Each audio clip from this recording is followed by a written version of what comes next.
There we go.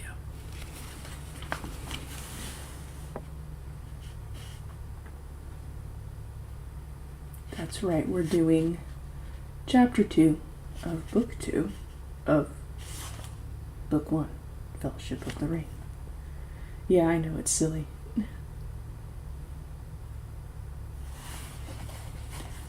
And it is the Council of Elrond. Finally. Next day, Frodo woke early, feeling refreshed and well. He walked along the terraces above the loud flowing Bruinen and watched the pale, cool sun rise above the far mountains and shine down, slanting through the thin silver mist. The dew upon the yellow leaves was glimmering, and the woven nets of gossamer twinkled on every bush.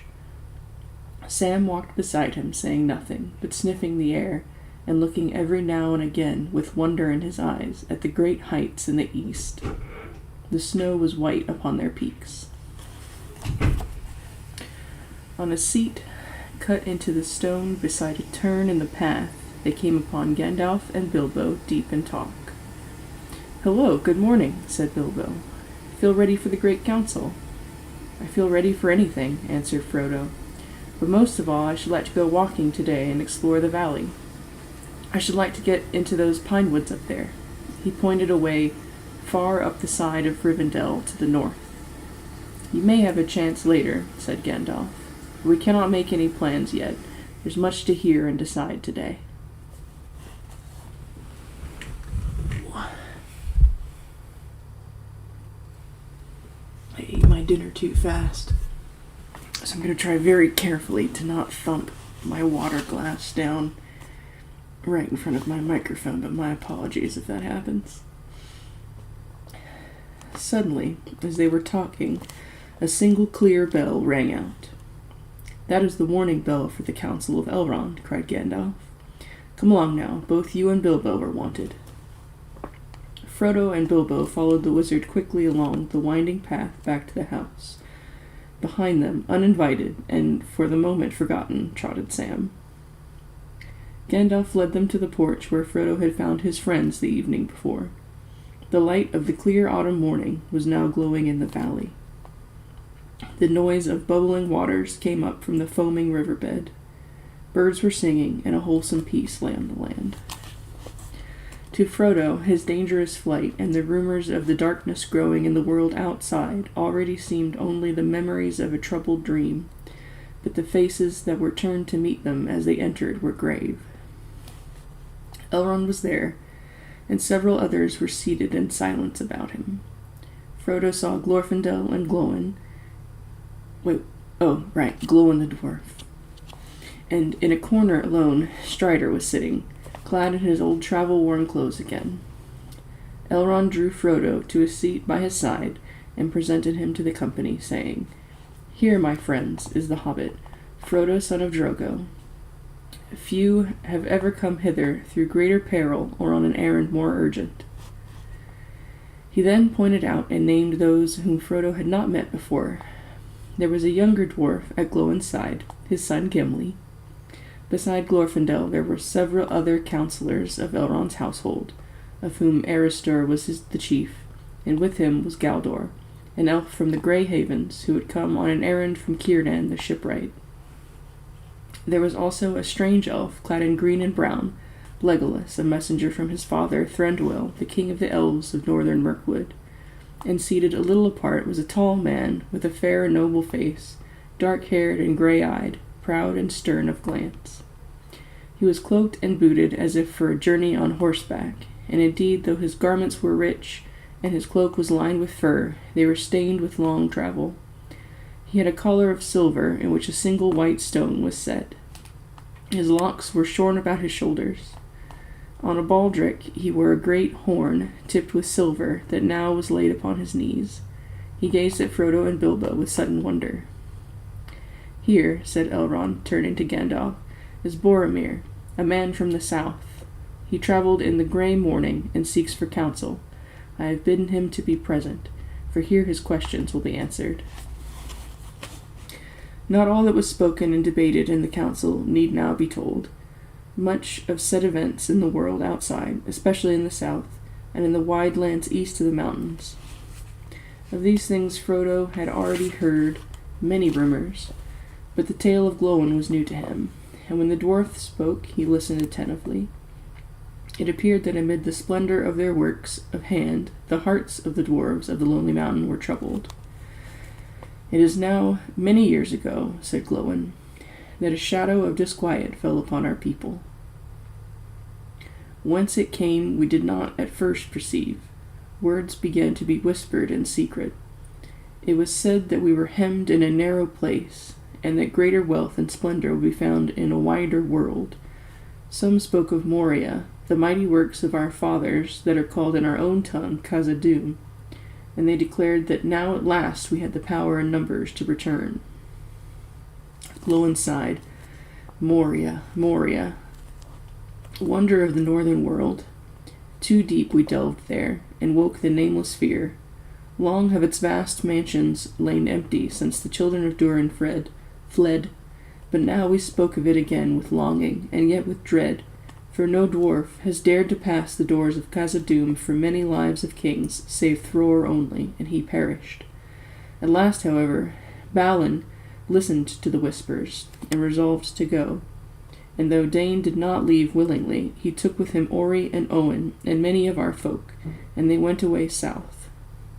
That was nigh on 30 years ago. For a while we had news, and it seemed good. Messages reported that Moria had been entered, and a great work begun there. Then there was silence, and no word has ever come from Moria since. Then, about a year ago, a messenger came to Dain, but not from Moria, from Mordor, a horseman in the night, who called Dain to his gate. The Lord Sauron the Great, so he said, wished for our friendship. Rings he would give for it, such as he gave of old. And he asked urgently concerning hobbits, of what kind they were, and where they dwelt. For Sauron knows, said he, that one of those was known to you on a time. At this we were greatly troubled, and we gave no answer, and then his fell voice was lowered, and he would have sweetened it if he could. A small token only of your friendship, Sauron asks this, he said, that you should find this thief, such was his word, and get from him, willing or no, a little ring, the least of rings, that once he stole. It is but a trifle that Sauron fancies, and in earnest of your goodwill, find it, and 3 rings that the dwarf sires possessed of old shall be returned to you, and the realm of Moria shall be yours forever. Find only news of the thief, whether he lives and where, and you shall have great reward and lasting friendship from the Lord. Refuse, and things will not seem so well. Do you refuse?"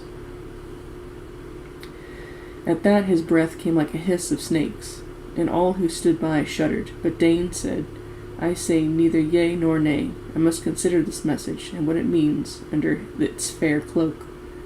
Consider well, but not too long," said he. "The time of my thought is my own to spend," answered Dain. "For the present," said he, and rode into the darkness. Heavy have the hearts of our chieftains been since that night. We needed not the fell voice of the messenger to warn us that his words held both menace and deceit, for we knew already that the power that has re-entered Mordor has not changed, and ever it betrayed us of old. Twice the messenger has returned, and has gone unanswered. The third and last time, so he says, is soon to come, before the ending of the year. And so I have been sent at last by Dain to warn Bilbo that he is sought by the enemy, and to learn, if may be, why he desires this ring, this least of rings. Also, we crave advice of Elrond, for the shadow grows and draws nearer. We discover that messengers have come also to King Brand in Dale, and that he is afraid.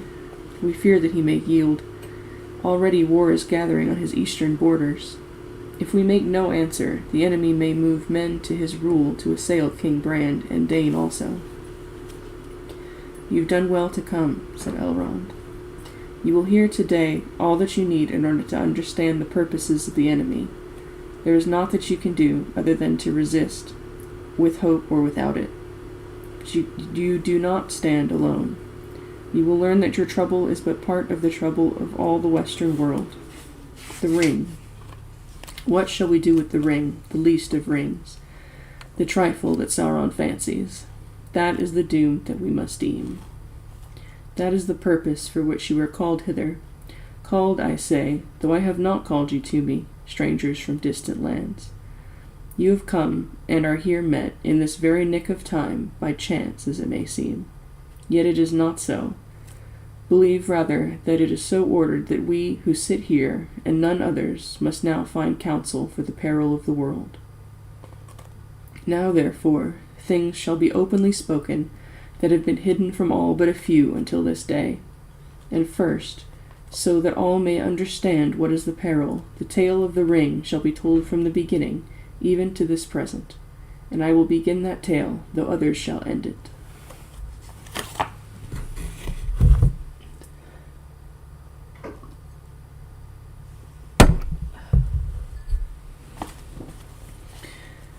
Then all listened, while Elrond, in his clear voice, spoke of Sauron and the rings of power, and their forging in the second age of the world long ago.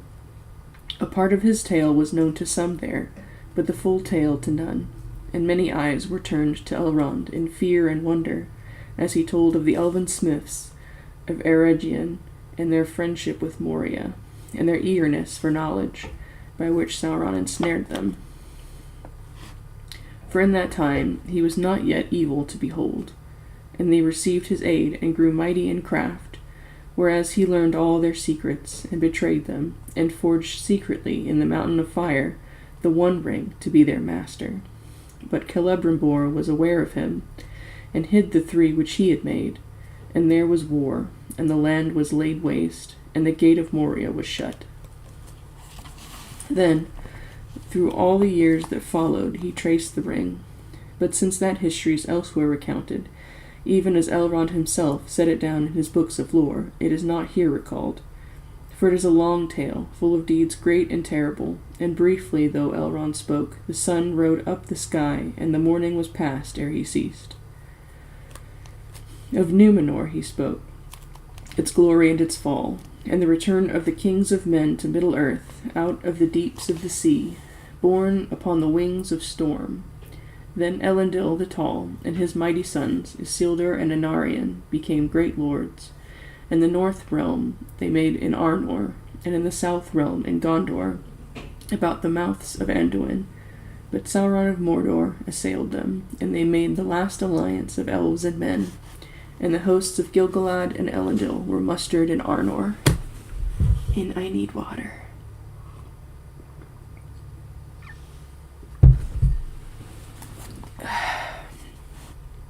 Thereupon, Elrond paused a while and sighed. I remember well the splendor of their banners, he said. They recalled to me the glory of the elder days, and the hosts of Beleriand. So many great princes and captains were assembled, and yet not so many, not so fair, as when, that's a long one, Thangorodrim was broken, and the elves deemed that evil was ended forever, and it was not so. You remember, said Frodo, speaking his thought aloud to his astonishment. But I thought, he stammered as Elrond turned towards him, I thought that the fall of Gil-galad was a long age ago. So it was indeed, answered Elrond gravely. But my memory reaches back even to the elder days.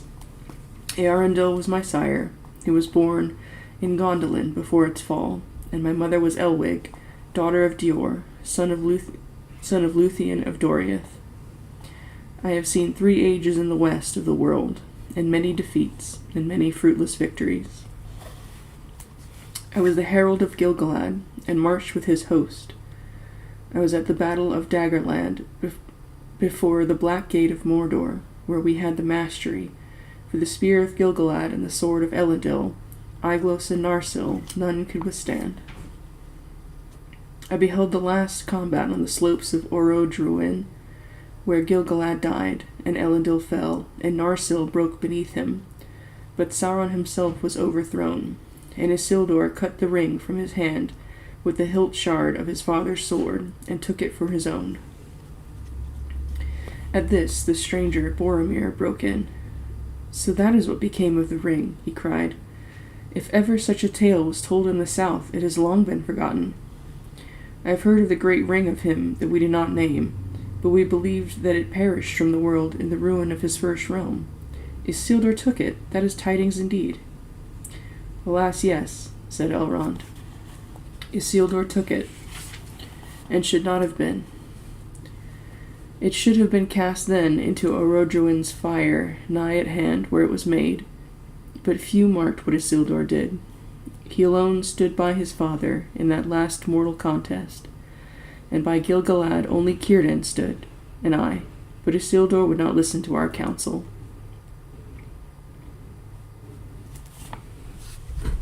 I'm resisting commenting. Heck, this is supposed to be transformative. It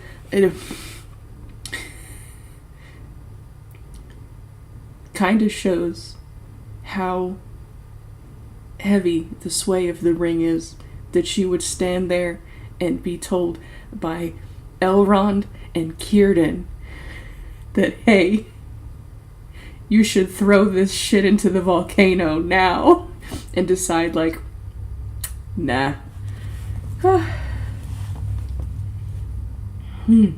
Okay. "This I will have as weregild for my father and my brother," he said. "And therefore, whether we would or no, he took it to treasure it. But soon he was betrayed by it to his death, and so it is named in the north Isildur's bane. Yet death, maybe, was better than what might else have befallen him. Only to the north did these tidings come, and only to a few.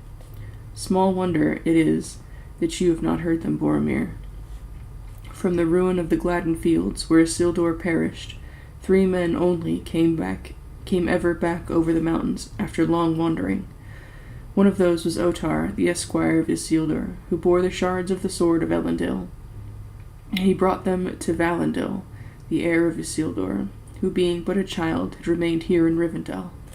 But Narsil was broken and its light extinguished, and it has not yet been forged again. Fruitless did I call the victory of the last alliance. Not wholly so. Yet it did not achieve its end. Sauron was diminished, but not destroyed. His ring was lost, but not unmade. The Dark Tower was broken, but its foundations were not removed, for they were made with the power of the ring, and while it remains, they will endure. Many elves and many mighty men, and many of their friends had perished in the war. Anarion was slain, and Isildur slain, and Gil-galad and Elendil were no more. Never again shall there be any such league of elves and men, for men multiply and the firstborn decrease, and the 2 kindreds are estranged. Ever since that day, the race of Númenor has decayed, and the span of their years has lessened. In the north, after the war and the slaughter of the Gladden fields, the men of Westerness were diminished, and their city of Annúminas, beside Lake Evendim, fell into ruin, and the heirs of Valandil removed and dwelt at Fornost, on the high north downs, and that now too is desolate. Men call it Dead Man's Dyke, and they fear to tread there, for the folk of Arnor dwindled, and their foes devoured them, and their lordship passed, leaving only green mounds and the grassy hills.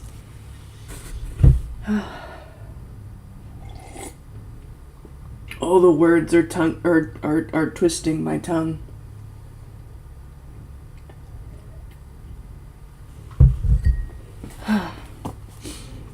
In the south, the realm of Gondor long endured, and for a while its splendor grew, recalling somewhat the might of Númenor ere it fell.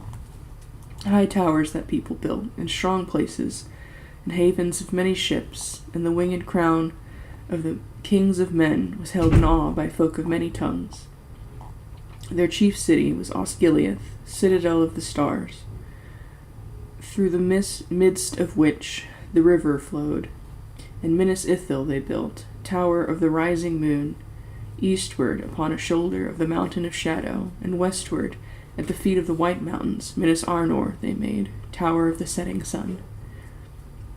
There, in the courts of the kings, grew a white tree, from the seed of that tree which Isildur brought over the deep waters, and the seed of that tree before came from Erisea, and before that, out of the uttermost west, in the day before the days when the world was young. That was a lot of begetting there.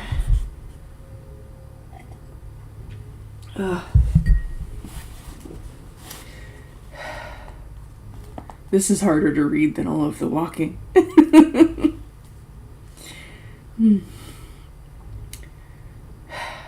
But in the wearing of the swift years of Middle-earth, the line of Meneldyl, son of Anarion, failed, and the tree withered, and the blood of the Númenóreans became mingled with that of lesser men, which...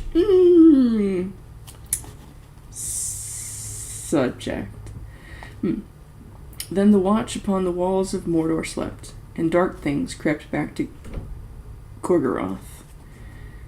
And on a time, evil things came forth, and they took Minas Ithil and abode in it, and they made it into a place of dread, and it is called Minas Morgul, the tower of sorcery. Then Minas Arnor was named anew Minas Tirith, the tower of the guard. And these two cities were ever at war, but Osgiliath lay between, was deserted, and its ruins shadows walked. So it has been for many lives of men, but the lords of Minas Tirith still fight on, defying our enemies, keeping the passage of the river from Argonath to the sea. And now that part of the tale that I shall tell is drawn to its close. For in the days of Isildur, the ruling ring passed out of all knowledge, and the three were released from its dominion. But now in this latter day they are in peril once more, for to our sorrow the one has been found. Others shall speak of its finding, for in that I played small part. He ceased, but at once Boromir stood up, tall and proud, before them. Give me leave, Master Elrond, said he, first to say more of Gondor, for verily from the land of Gondor I am come, and it would be well for all to know what passes there, for few, I deem, know of our deeds, and therefore guess little of their peril, if we should fall at last. Believe not that in the land of Gondor the blood of Númenor is spent, nor all its pride and dignity forgotten. By our valor, the wild folk of the east are still restrained, and the terror of Morgul kept at bay, and thus alone are the peace and freedom maintained in the lands behind us, bulwark of the west. But if the passages of the river should be won, what then? Yet that hour, maybe, is not now far away. The nameless enemy has arisen again. Smoke rises once more from Orod Druin, that we call Mount Doom. The power of the Black Land grows, and we are hard beset. When the enemy returned, our folk were driven from Ithilien, our fair domain east of the river, though we kept a foothold there, and strength of arms. But this very year, in the days of June, sudden war came upon us out of Mordor, and we were swept away. We were outnumbered, for Mordor has allied itself with the Easterlings and the Haradrim, but it was not by numbers that we were defeated. A power was there that we have not felt before. Some said that it could be seen, like a great black horseman, a dark shadow under the moon. Wherever he came, a madness filled our foes, but fear fell on our boldest, so that horse and man gave way and fled. Only a remnant of our eastern force came back, destroying the last bridge that still stood amid the ruins of Osgiliath. I was in the company that held the bridge, until it was cast down behind us. 4 only were saved by swimming, my brother and myself and 2 others. But still we fight on, holding all the west shores of Anduin, and those who shelter behind us give us praise, if ever they hear our name. Much praise, but little help. Only from Rohan now will any men ride to us when we call. In this evil hour I have come on an errand over many dangerous leagues to Elrond. 110 days I have journeyed all alone, but I do not seek allies in war. The might of Elrond is in wisdom, not in weapons, it is said. I come to ask for counsel and the unraveling of hard words. For on the eve of the sudden assault, a dream came to my brother in a troubled sleep, and afterwards a like dream came oft to him again, and once to me. In that dream, I thought the eastern sky grew dark, and there was a growing thunder, but in the west a pale light lingered, and out of it I heard a voice, remote but clear, crying, "Seek for the sword that was broken, in Imladris it dwells. There shall be counsels taken, stronger than Morgul spells. There shall be shown a token that doom is near at hand, for Isildur's bane shall waken, and the halfling forth shall stand."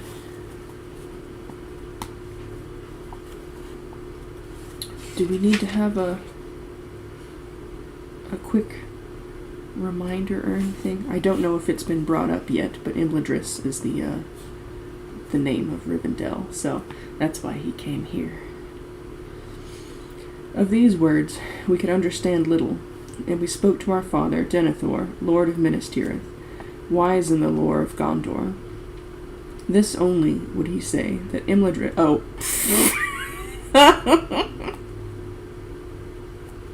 That Imladris was old the name among elves of a far northern dale, where Elrond the half-elven dwelt, greatest of lore masters. Thanks, Tolkien.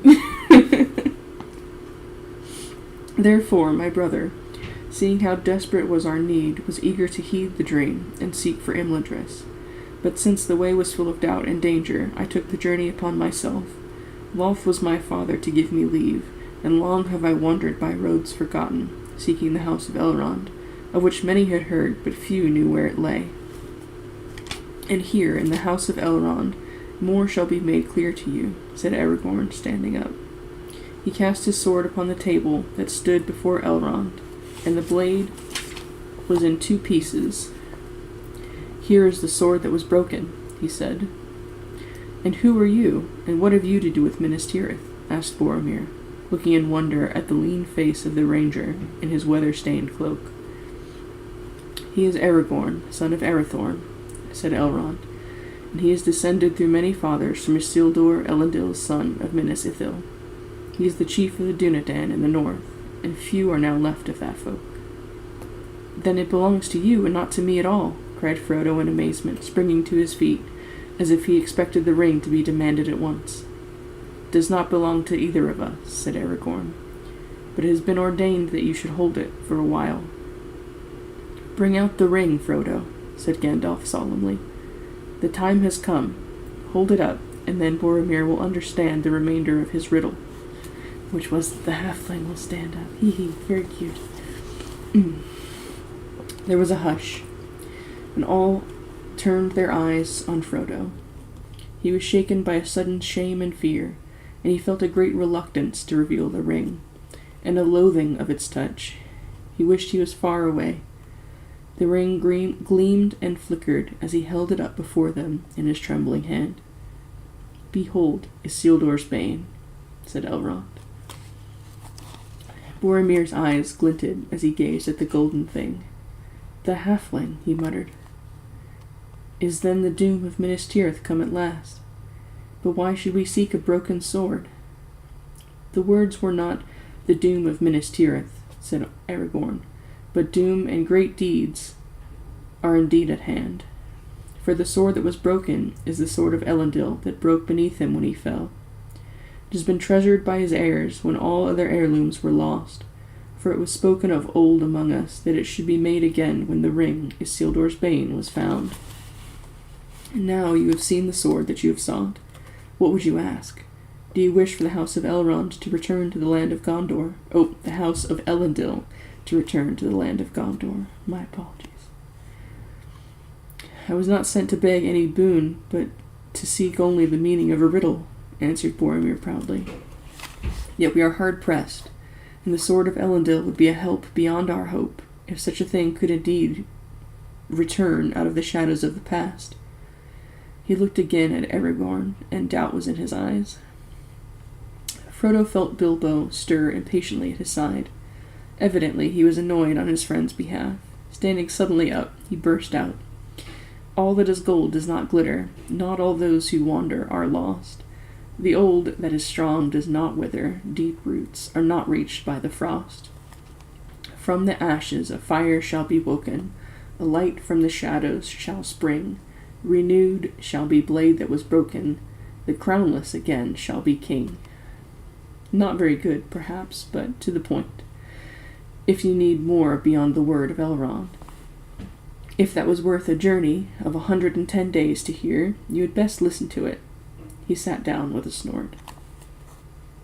I made that up myself, he whispered to Frodo, for the Dunedain, a long time ago, when he first told me about himself. I almost wish that my adventures were not over, and that I could go with him when his day comes. Aragorn smiled at him, and then turned to Boromir again. For my part, I forgive your doubt, he said. Little do I resemble the figures of Elendil and Isildur as they stand carven in their majesty in the halls of Denethor. I am but the heir of Isildur, not Isildur himself.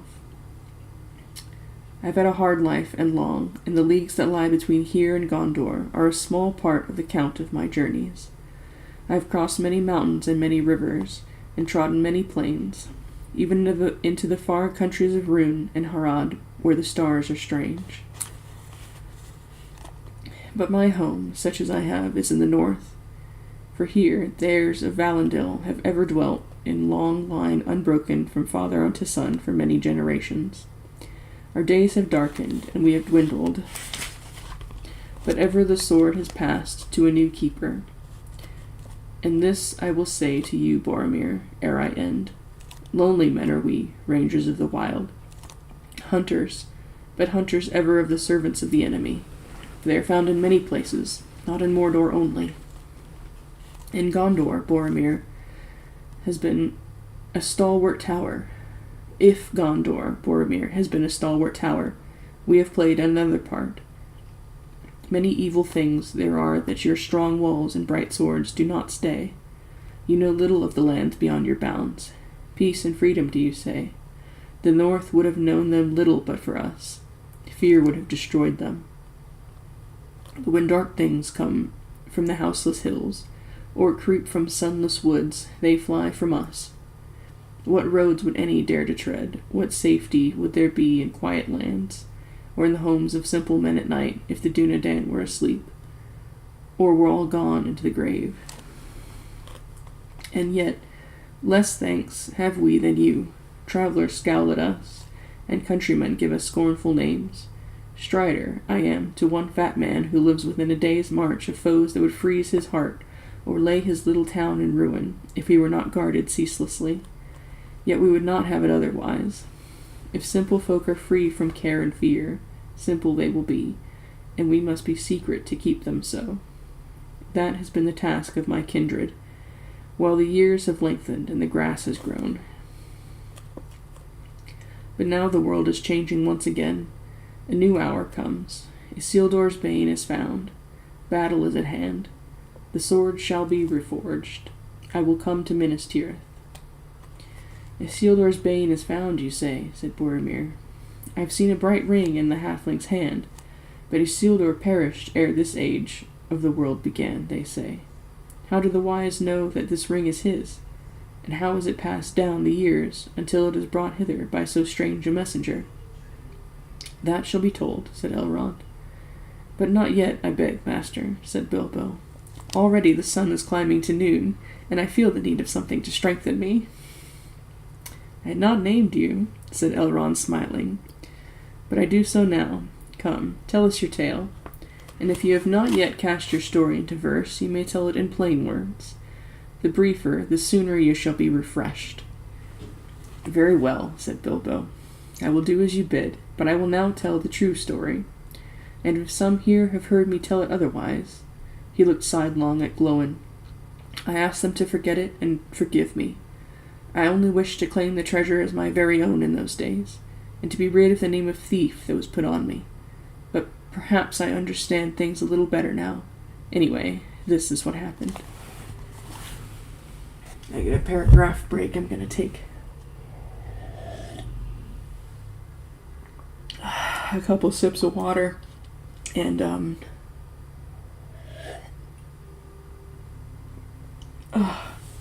note how very clever the wise Elrond was to tempt Bilbo to edit his story nicely with the threat of food.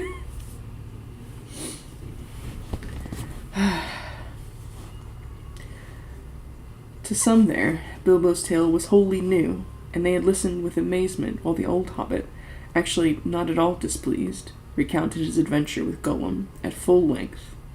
He did not omit a single riddle. He would have given also an account of his party and disappearance from the Shire, if he had been allowed, but Elrond raised his hand. "Well told, my friend," he said, "but that is enough at this time. For the moment it suffices to know that the ring passed to Frodo, your heir. Let him now speak." Then, less willingly than Bilbo, Frodo told of all his dealings with the ring from the day it passed into his keeping. Every step of his journey from Hobbiton to the ford of Bruinen was questioned and considered, and everything that he could recall concerning the Black Riders was examined. At last he sat down again. "Not bad," Bilbo said to him. "You would have made a good story of it if they hadn't kept on interrupting. I tried to make a few notes, but we shall have to go over it all again together sometime, if I am to write it up. There are whole chapters of stuff before you ever got here." How many chapters was that?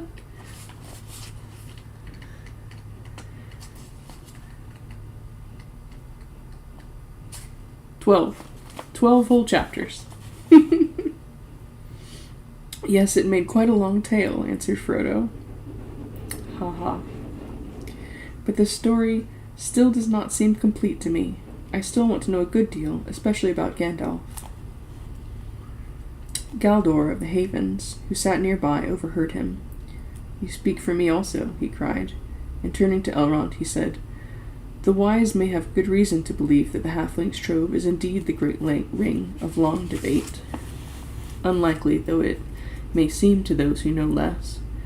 But may we not hear the proofs? And I would ask this also, what of Saruman? He is learned in the lore of the rings, and yet he is not among us. What is his counsel, if he knows the things that we have heard?" "The questions that you ask, Galdor, are bound together," said Elrond. "I had not overlooked them, and they shall be answered. But these things it is the part of Gandalf to make clear, and I call upon him last, for it is the place of honor, and in all this matter he has been the chief." "Some, Galdor," said Gandalf, "would think the tidings of Glóin and the pursuit of Frodo proof enough that the halfling's trove is a thing of great worth to the enemy. Yet it is a ring. What then? The 9 the Nazgûl keep, the 7 are taken or destroyed." At this Glóin stirred, but did not speak. "The 3 we know of. What then is this one that he desires so much?" There is indeed a wide waste of time between the river and the mountain, between the loss and the finding. But the gap in the knowledge of the wise has been filled at last, yet too slowly, for the enemy has been close behind, closer even than I feared. And well is it that not until this year, this very summer, as it seems, did he learn the full truth. Some here will remember that many years ago, I myself dared to pass the doors of the necromancer in Dol Guldur, and secretly explored his ways, and found thus that our fears were true. He was none other than Sauron, our enemy of old, at length taking shape and power again. Some too will remember also that Saruman dissuaded us from open deeds against him, and for long we watched him only. Yet at last his shadow grew, Saruman yielded, and the council put forth its strength and drove the evil out of Mirkwood. And that was in the very year of the finding of this ring, a strange chance, if chance it was. But we were too late, as Elrond foresaw. Sauron also had watched us, and had long prepared against our stroke, governing Mordor from afar through Minas Morgul, where his 9 servants dwelt, until all was ready. Then he gave way before us, but only feigned to flee, and soon after came to the Dark Tower and openly declared himself. Then for the last time the council met, for now we learned that he was seeking ever more eagerly for the One. We feared then that he had some news of it that we knew nothing of, but Saruman said nay, and repeated that he had said to us before that the One would never again be found in Middle-earth. At the worst, said he, our enemy knows that we have it not, and that it is still lost, but what was lost may yet be found, he thinks. Fear not. His hope will cheat him. Have I not earnestly studied this matter? Into Anduin the Great it fell, and long ago, while Sauron slept, it was rolled down the river to the sea. There let it lie until the end.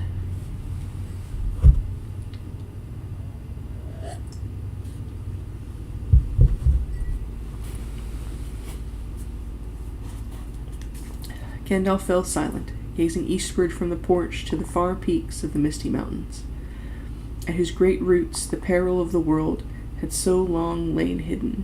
He sighed. There I was at fault, he said. I was lulled by the words of Sauron the Wise, but I should have sought for the truth sooner, for our peril would now be less. We were all at fault, said Elrond, and but for your vigilance the darkness, maybe, would already be upon us. But say on. From the first my heart misgave me, against all reason that I knew, said Gandalf, and I desired to know how this thing came to Gollum, and how long he had possessed it. So I set a watch for him, guessing that he would ere long come forth from his darkness, to seek for his treasure. He came, but he escaped and was not found. And then, alas, I let the matter rest, watching and waiting only, as we have too often done. Time passed with many cares, until my doubts were awakened again to sudden fear. Whence came the hobbit's ring, and what, if my fear was true, should be done with it? Those things I must decide, but I spoke yet of my dread to none, knowing the peril of an untimely whisper if it went astray. In all the long wars with the Dark Tower, treason has ever been our greatest foe. That was 17 years ago. Soon I became aware that spies of many sorts, even beasts and birds, were gathered around the Shire, and fear grew. I called for the help of the Dunedain, and their watch was doubled, and I opened my heart to Aragorn, the heir of Isildur. And I, said Aragorn, counseled that we should hunt for Gollum, too late though it may seem, and since it seemed fit that Isildur's heir should labor to repair Isildur's fault, I went with Gandalf on the long and hopeless search, which I believe was briefly mentioned way back before we ever met quote-unquote Strider. Then Gandalf told how they had explored the whole length of the Wilderland, down even to the Mountains of Shadow and the fences of Mordor. There we had rumor of him, and we guessed that he dwelt there long in the dark hills, but we never found him. I think you can probably hear the dryer going. Sorry about that. Nothing I can really do about it. And then, in my despair, I thought again of a test that might make the finding of Gollum unneeded. The ring itself might tell if it were the one. The memory of words at the council came back to me, words of Sauron, half-heeded at the time. I heard them now clearly in my heart. The 9, the 7, and the 3, he said, had each their proper gem. Not so the one. It was round and unadorned, as if it were one of the lesser rings, but its maker set marks upon it that the skilled, maybe, could still see and read. What those marks were, he had not said. Who now would know? The maker. And Saruman? But great though his lore may be, it must have a source. What hand, save Sauron's, ever held this thing ere it was lost? The hand of Isildur alone. With that thought, I forsook the chase and passed swiftly to Gondor. In former days, the members of my order had been well received there, but Saruman most of all. Often he had been, for long, the guest of the lords of the city. Less welcome did the Lord Denethor show me than of old, and grudgingly he permitted me to search among his hoarded scrolls and books. If indeed You look only, as you say, for records of ancient days, and the beginnings of the city. Read on, he said. For to me, what was is less dark than what is to come, and that is my care. But unless you have more skill even than Sauron, who has studied here long, you will find naught that is not well known to me, who am master of the lore of this city. So said Denethor, and yet there lie in his horns many records that few can now read, even of the lore masters, for their scripts and tongues have become dark to later men. And Boromir there lies in Minas Tirith still, unread, I guess, by any save Sauron and myself since the kings failed. A scroll that Isildur made himself, for Isildur did not march away straight from the war in Mordor, as some have told the tale. Some in the north, maybe, Boromir broke in. All know in Gondor that he went first to Minas Arnor and dwelt a while with his nephew, Meneldil, instructing him before he committed to him the rule of the South Kingdom. In that time he planted there the last sapling of the White Tree in memory of his brother.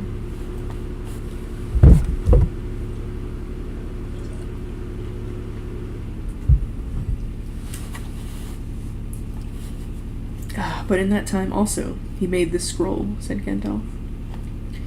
And that is not remembered in Gondor, it would seem. For this scroll concerns the ring, and thus wrote Isildur herein. The great ring shall go on now to be an heirloom of the North Kingdom, but records of it shall be left in Gondor, where also dwell the heirs of Elendil, lest a time come when the memory of these great matters shall grow dim. And after these words, Isildur described the ring, such as he found it. It was hot when I first took it, hot as a glede, Glede, glede. I have no idea what that is. I'm going to look it up real quick. Sorry. I can't even use context clues. A former Brit name for the red kite. I still don't know what that is. Oh, look! The very first example sentence is this sentence. I don't know what that is. Anyway, hot as a glede. Whatever a glede is. And my hand was scorched, so that I doubt if ever again I shall be free of the pain of it. Yet even as I write it is cooled, and it seemeth to shrink, though it loseth neither its beauty nor its shape.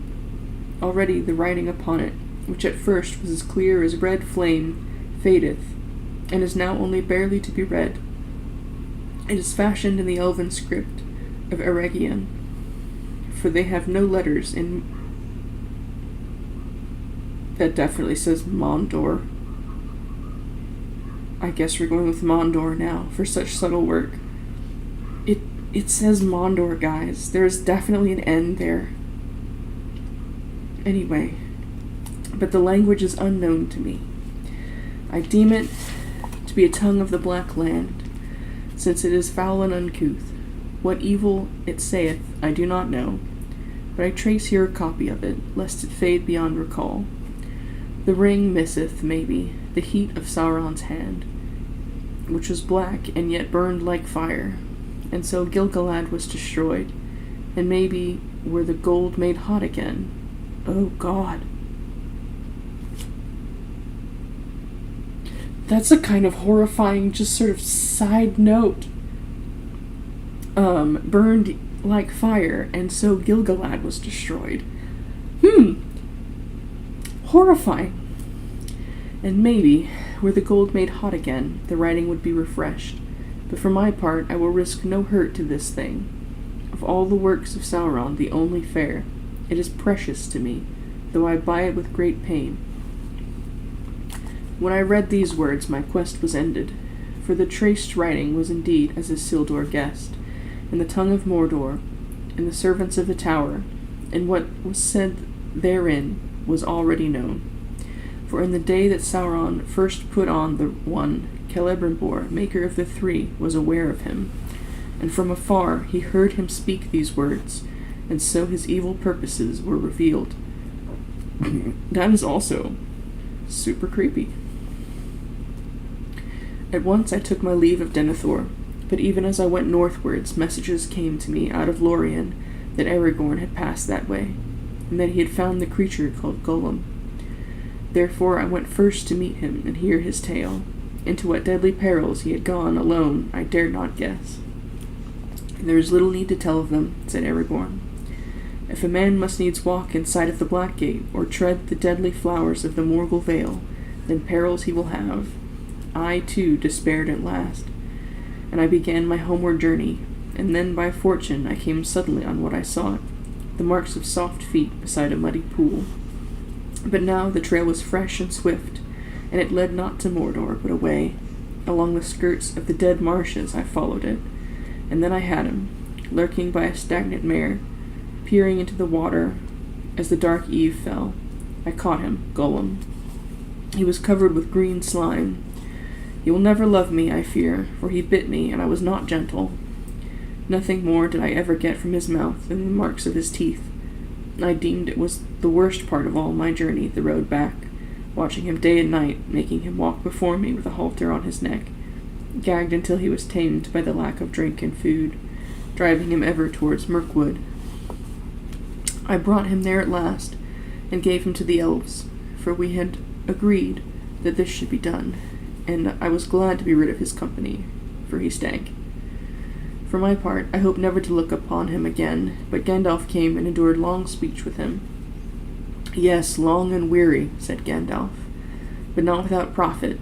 For one thing, the tale he told of his loss agreed with that which Bilbo has now told openly for the first time, but that mattered little, since I had already guessed it. But I learned then, first, that Gollum's ring came out of the great river nigh to the Gladden fields, and I learned also that he had possessed it long, many lives of his small kind. The power of the ring had lengthened his years far beyond their span, but that power only the great rings wield. And if that is not proof enough, Galdor, there is the other test that I spoke of. Upon this very ring, which you have here seen held aloft, round and unadorned, the letters that Isildur reported may still be read, if one has the strength of will to set the golden thing in the fire a while. That I have done, and this I have read. Oh my god, he's gonna make me read in this the Morgul speech. Okay. I'm gonna do my best here.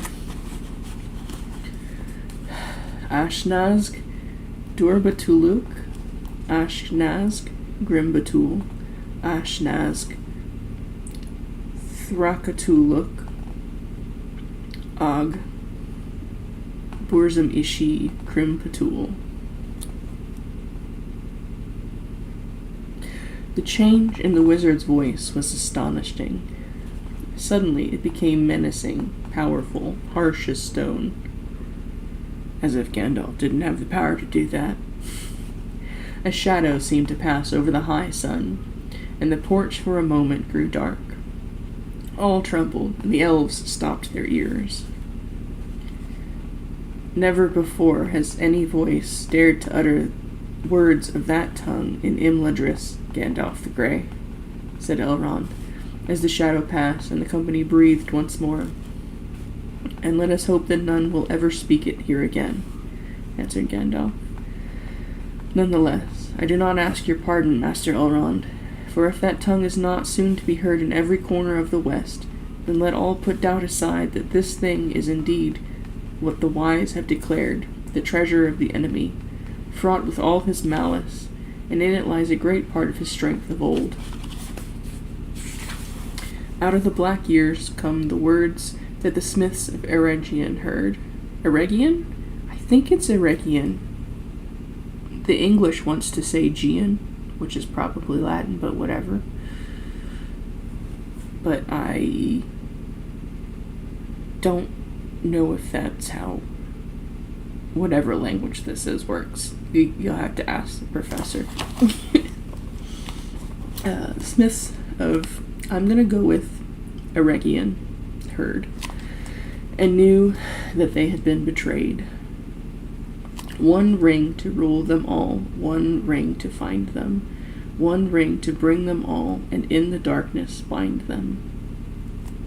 Know also, my friends, that I learned more yet from Gollum. He was loth to speak, and his tale was unclear, but it is beyond all doubt that he went to Mordor, and there all that he knew was forced from him. Thus the enemy knows now that the one is found, and it was long in the Shire. And since his servants have pursued it almost to our door, he soon will know, already he may know, even as I speak, that we have it here.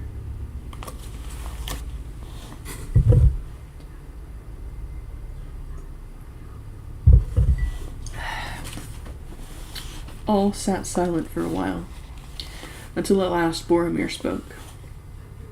He is a small thing, you say, this Gollum. Small but great in mischief. What became of him? To what doom did you put him? He is in prison, but no worse, said Aragorn. He had suffered much. There is no doubt that he was tormented, and the fear of Sauron lies black on his heart. Still, I for one am glad that he is safely kept by the watchful elves of Mirkwood. Those of us who've read The Hobbit. His malice is great, and gives him a strength hardly to be believed in one so lean and withered. He could hardly work much mischief still, if he were free, and I do not doubt that he was allowed to leave Mordor on some evil errand. Alas, alas, cried Legolas, and in his fair elvish face there was great distress. Oh no. The tidings that I was sent to bring must now be told. They are not good, but only here have I learned how evil they may seem to this company. Smeagol.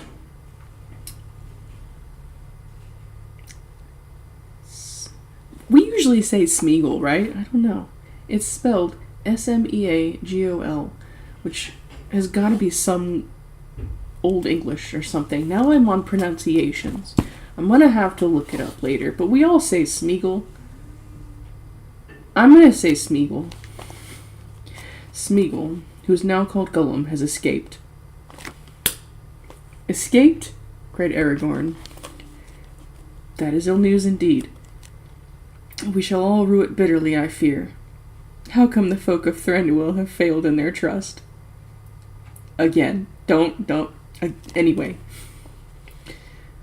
Not through lack of watchfulness, said Legolas, but perhaps through over-kindliness, and we fear that the prisoner had aid from others, and that more is known of our doings than we could wish. We guarded this creature day and night, at Gandalf's bidding, much though we wearied of the task.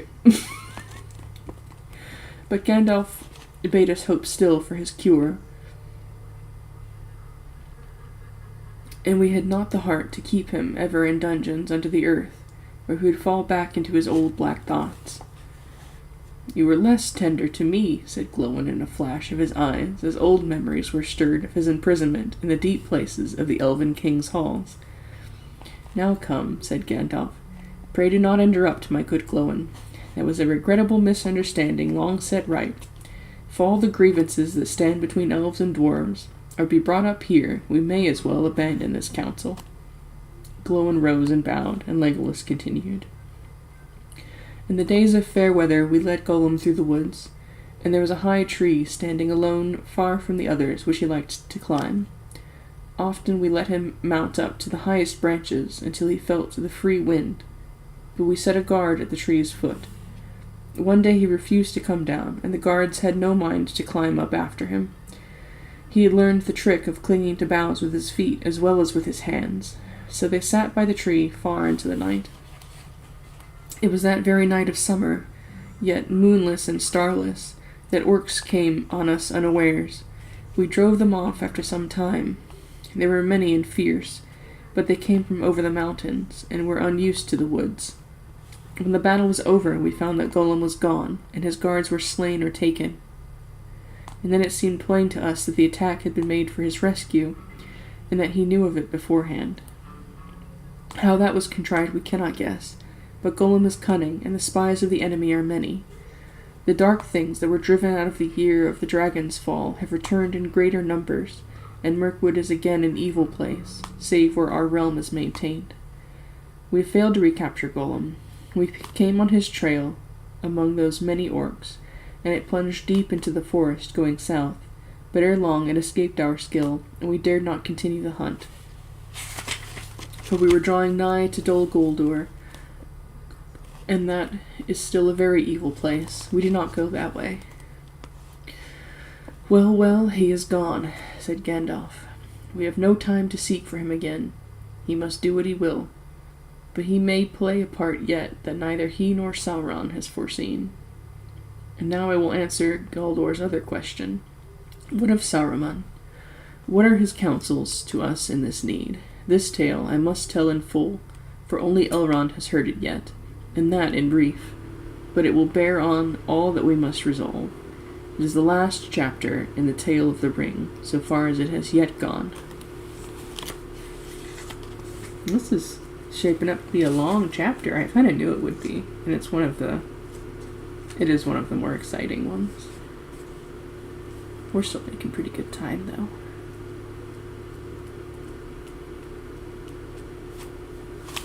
Okay, the next one's not too long.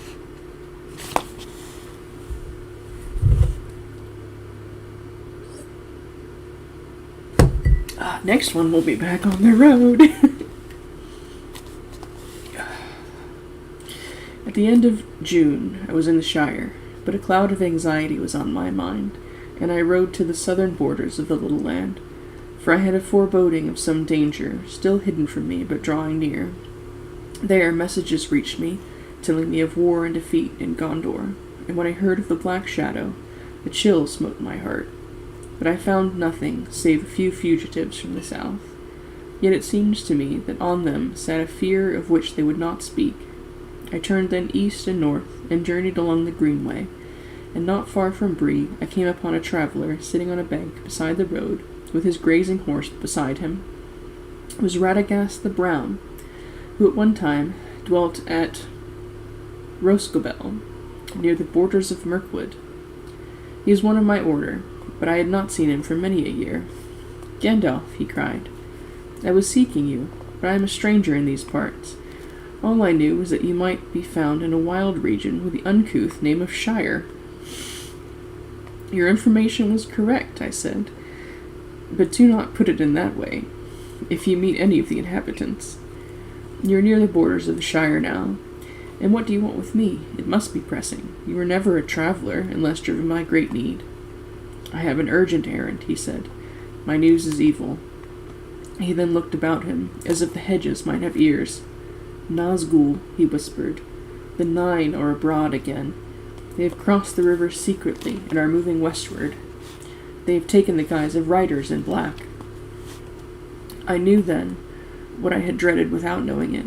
The enemy must have some great need or purpose, said Radagast. But what it is that makes him look to these distant and desolate parts, I cannot guess. It's interesting that they're calling the West distant and desolate. Yeah, I don't know. We'll see what happens when we get traveling. What do you mean? Said I. I have been told that wherever they go, the riders ask for news of a land called Shire. The Shire, I said, but my heart sank. For even the wise might fear to withstand the Nine, when they are gathered together under their fell chieftain. A great king and sorcerer he was of old, and now he wields a deadly fear. Who told you, and who sent you? I asked. Saruman the White, answered Radagast, and he told me to say that if you feel the need, he will help, but you must seek his aid at once, or it will be too late. And that message brought me hope, for Saruman the White is the greatest of my order. Radagast is, of course, a worthy wizard, a master of shapes and changes of hue, and he has much lore of herbs and beasts, and birds are especially his friends. But Saruman has long studied the arts of the enemy himself, and thus we have often been able to forestall him. It was by the devices of Saruman that we drove him from Dol Guldur, and might be that he had found some weapons that would drive back the Nine. I will go to Saruman, I said.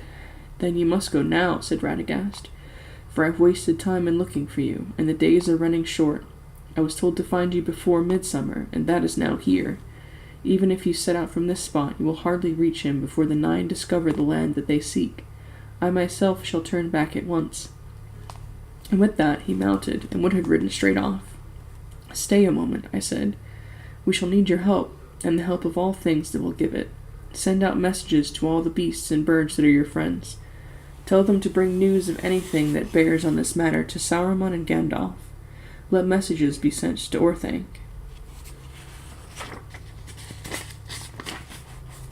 Good night, Dag. I will do that, he said, and rode off as if the nine were after him.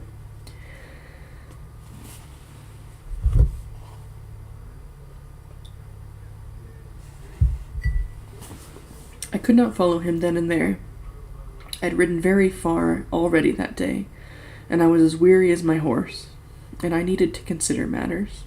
I stayed the night in Bree, and decided that I had no time to return to the Shire. Never did I make a greater mistake. However, I wrote a message to Frodo, and trusted it to my friend the innkeeper to send it to him.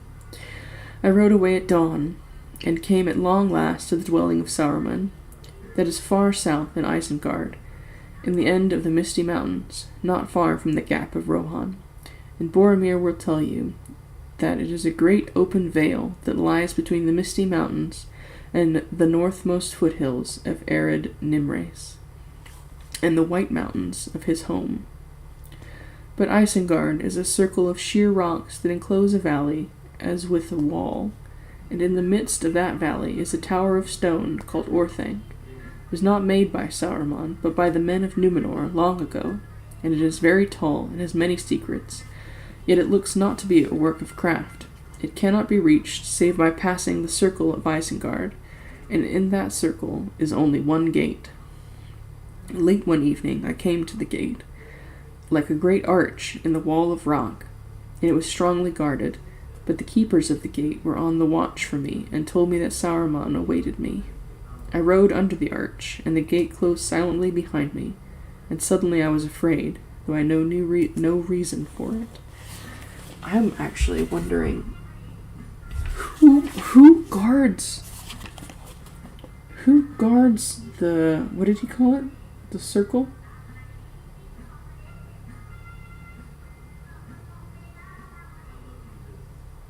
The circle of Isengard. Because, not to spoil anything, but we only see it later with certain people, but I wonder who normally guards it. I wonder if the professor's going to tell us in the next paragraph. Okay, but I rode to the foot of Orthanc, and came to the stair of Saruman, and there he met me, and led me up to his high chamber. He wore a ring on his finger. So you've come, Gandalf, he said to me gravely, but in his eyes there seemed to be a white light, as if a cold laughter was in his heart. Yes, I have come, I said. I have come for your aid, Saruman the White. And that title seemed to anger him. Have you indeed, Gandalf the Grey, he scoffed. For aid. It has seldom been heard that Gandalf the Grey sought for aid, one so cunning and so wise, wandering about the lands, and concerning himself in every business, whether it belongs to him or not. Sounds like he's been talking to hobbits. I looked at him and wondered. But if I am not deceived, said I, things are now moving which will require the union of all our strength. That may be so, he said, but the thought is late in coming to you. How long, I wonder, have you concealed from me the head of the council, a matter of greatest importance? What brings you now from your lurking place in the Shire? The nine have come forth again, I answered. They have crossed the river, so Radagast said to me. Radagast the Brown, laughed Saruman, and he no longer concealed his scorn. Radagast the bird tamer, Radagast the simple, Radagast the fool. Yet he had just the wit to play the part that I set him. For you have come, and that was all the purpose of my message. and here you will stay, Gandalf the Grey, and rest from journeys. For I am Saruman the Wise, Saruman Rainmaker, Saruman of many colors. I looked then and saw that his robes, which had seemed white, were not so, but were woven of all colors, as if he moved, and if he moved, they shimmered and changed hue, so that the eye was bewildered. I liked white better, I said. White, he sneered. It serves as a beginning. White cloth may be dyed. The white page can be overwritten, and the white light can be broken. In which case it is no longer white, said I. And he that breaks a thing to find out what it is has left a path of wisdom. You do not speak to me as to one of the fools that you take for friends, he said. I have not brought you hither to be instructed by you, but to give you a choice. He drew himself up then and began to declaim, as if he were making a speech long rehearsed.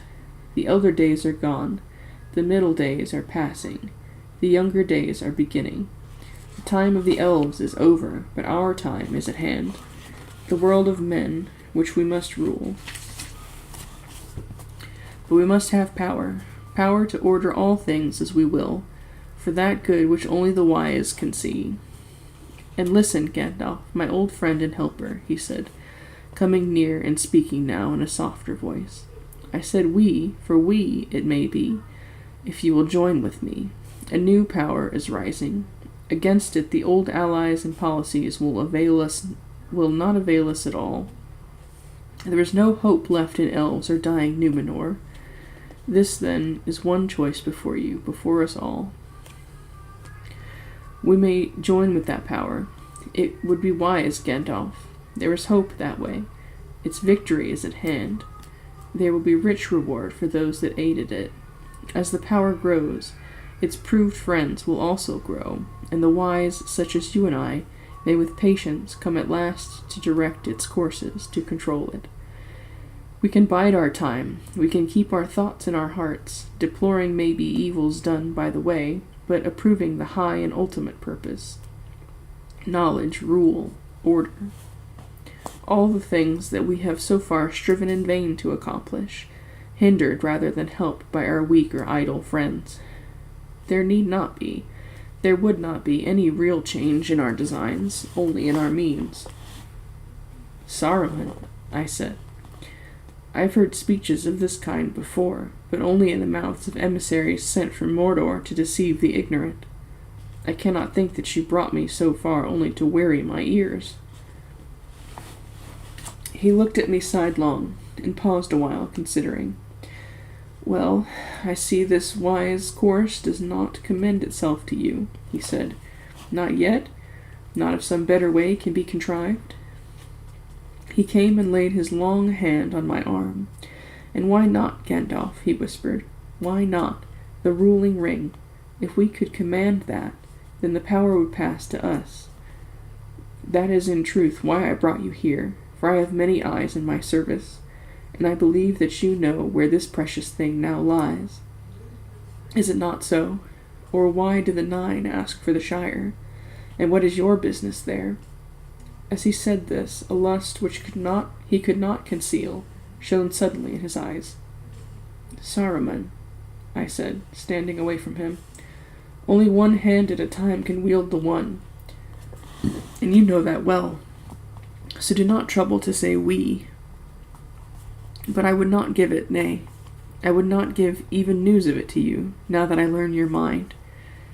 You were head of the council, but you have unmasked yourself at last. Well, the choices are, it seems, to submit to Sauron or to yourself. I will take neither. Have you others to offer? He was cold now and perilous. Yes, he said. I did not expect you to show wisdom, even in your own behalf, but I gave you the chance of aiding me willingly, and so saving yourself much trouble and pain. The third choice is stay here until the end. Until what end? Until you reveal to me where the one may be found. I may find means to persuade you, or until it is found in your despite, and the ruler has time to turn to lighter matters, to devise, say, a fitting reward for the hindrance and insolence of Gandalf the Grey.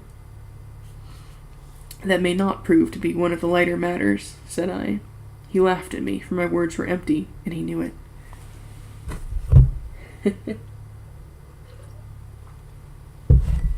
I do enjoy the hindrance and insolence of Gandalf the Grey, though. That's a good line.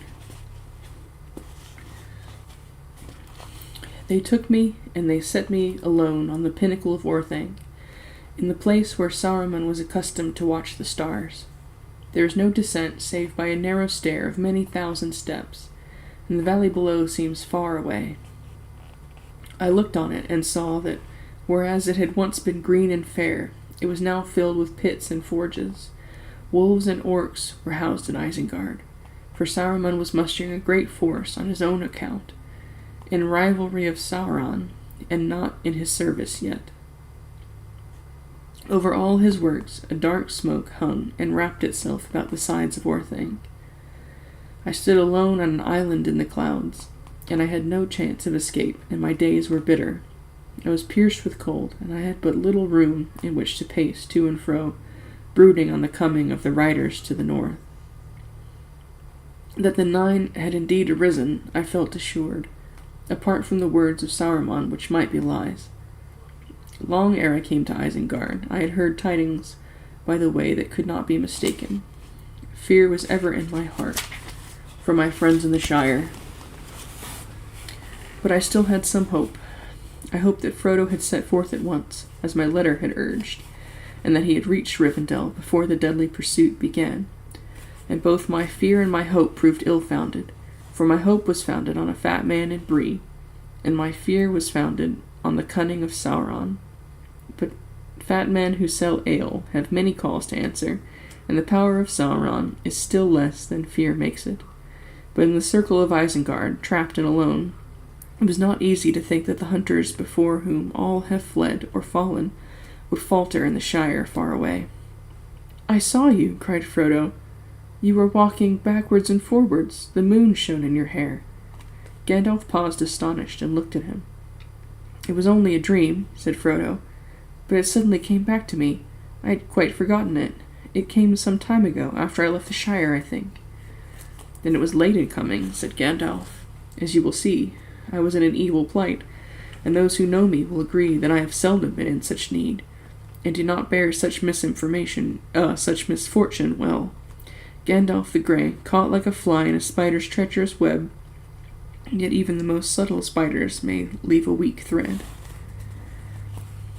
At first I feared, as Saruman no doubt intended, that Radagast had also fallen, yet I had caught no hint of anything wrong in his voice, or in his eye at our meeting.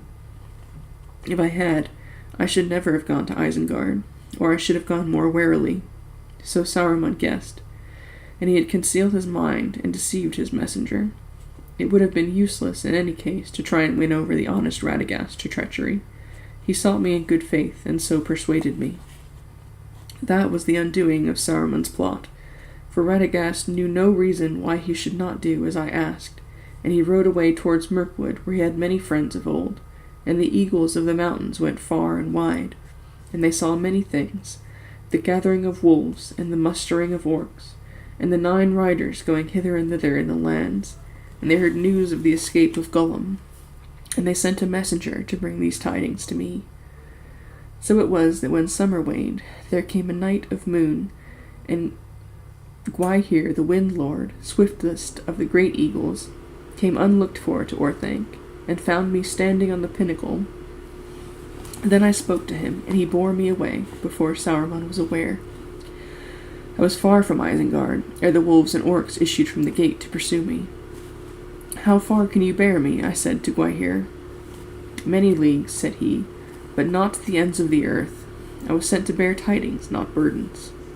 "Then I must have a steed on land," I said, "and a steed surpassingly swift, for I have never had such need of haste before." "Then I will bear you to Edoras, where the Lord of Rohan sits in his halls," he said, "for that is not very far off." And I was glad, for in the Riddermark of Rohan the Rohirrim, the horse lords, dwell, and there are no horses like those that are bred in that great vale between the misty mountains and the white. Are the men of Rohan still to be trusted, do you think? I said to Gwaihir, for the treason of Saruman had shaken my faith. They pay a tribute of horses, he answered, and send many yearly to Mordor, or so it is said, but they are not yet under the yoke. If Saruman has become evil, as you say, then their doom cannot be long delayed. He set me down in the land of Rohan ere dawn, and now I have lengthened my tale overlong. The rest must be more brief. In Rohan I found evil already at work. The lies of Saruman, and the king of the land would not listen to my warnings. He bade me take a horse and be gone, and I chose one much to my liking, but little to his. I took the best horse in his land, and I've never seen the like of him. Then he must be a noble beast indeed, said Aragorn. Horse girl confirmed. And it grieves me more than many tidings that might seem worse to learn that Sauron levies such tribute. It was not so when I last was in that land.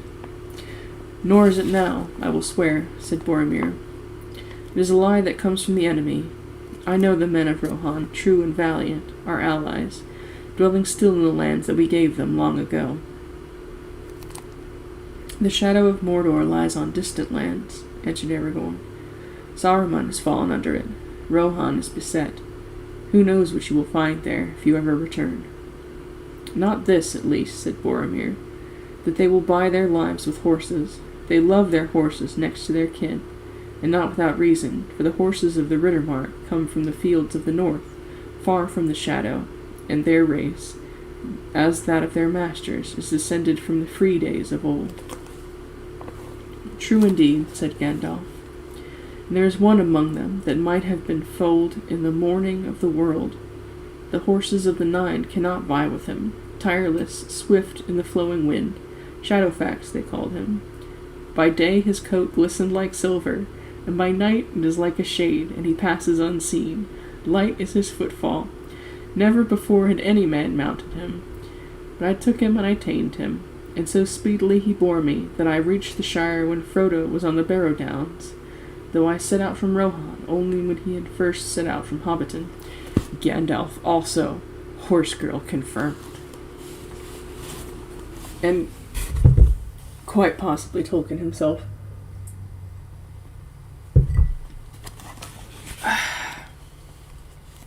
But fear grew in me as I rode.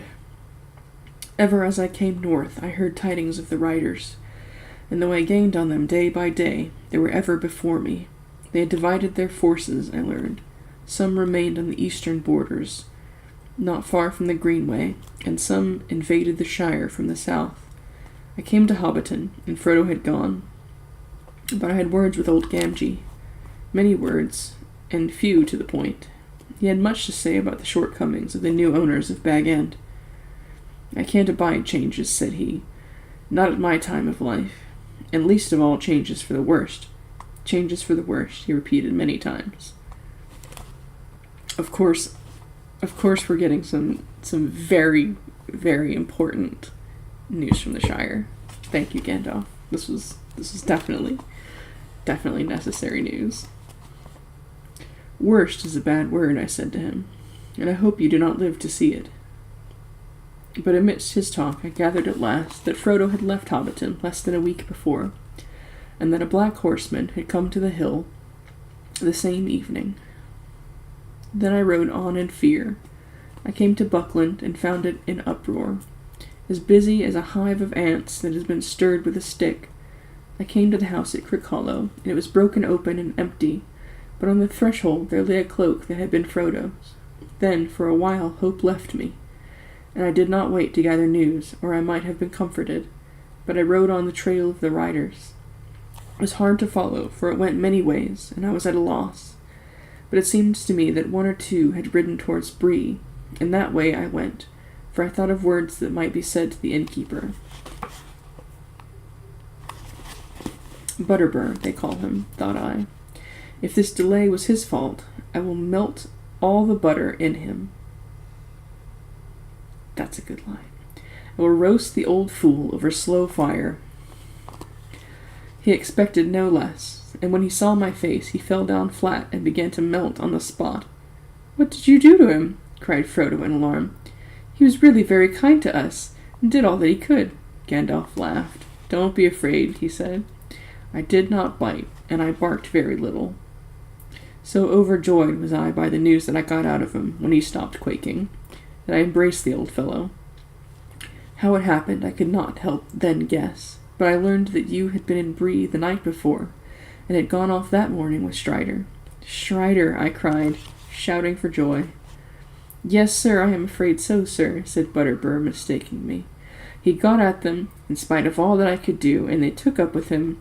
They behaved very queer all the time they were here. Willful, you might say." So many good lines in this chapter.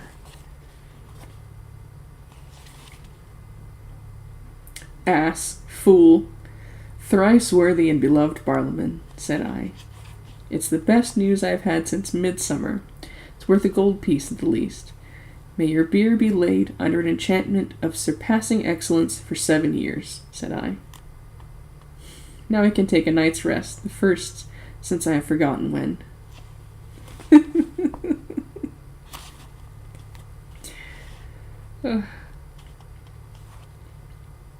So I laid there that night, wondering much what had become of the riders, for only of 2 had there yet been any news in Bree, it seemed. But in the night we heard more. 5 at least came from the west, and they threw down the gates and passed through Bree like a howling wind, and the Bree folk are still shivering and expecting the end of the world. I got up before dawn and went after them. I do not know, but it seemed clear to me that this is what happened. Their captain remained in secret away south of Bree, while 2 rode ahead through the village, and 4 more invaded the Shire. But when these were foiled in Bree and at Crickhollow, they returned to their captain with tidings, and so left the road unguarded for a while, except by their spies. The captain sent some eastward, straight across country, and he himself, with the rest, rode along the road. Rode along the road in great wrath. I galloped to Weathertop like a gale, and I reached it before sundown on my 2nd day from Bree, and they were there before me. They drew away from me, for they felt the coming of my anger, and they dared not face it while the sun was in the sky. But they closed round at night, and I was besieged on the hilltop, in the old ring of Amansul. I was hard put to it indeed. Such light and flame cannot have been seen on a Weathertop since the war beacons of old. At sunrise I escaped and fled towards the north. I could not hope to do more. It was impossible to find you, Frodo, in the wilderness, and it would have been folly to try with all the 9 on my heels. So I had to trust to Aragorn, but I hoped to draw some of them off, and yet reach Rivendell ahead of you and send out help. 4 riders did indeed follow me, but they turned back after a while and made for the ford, it seems. That helped a little, for these were only 5, not 9, when your camp was attacked. I reached here at last by a long, hard road, up the Horwell and through the Edinmoors, down from the north. It took me nearly 14 days from Weathertop, for I could not ride among the rocks in Troll Fells, and Shadowfax departed. I sent him back to his master, but a great friendship has grown between us, and if I have need, he will come at my call. Horse girl confirmed. But so it was that I came to Rivendell only 3 days before the ring, and news of its peril had already been brought here, which proved well indeed. And that, Frodo, is the end of my account. May Elrond and the others forgive the length of it. But such a thing had not happened before, that Gandalf broke tryst and did not come when promised.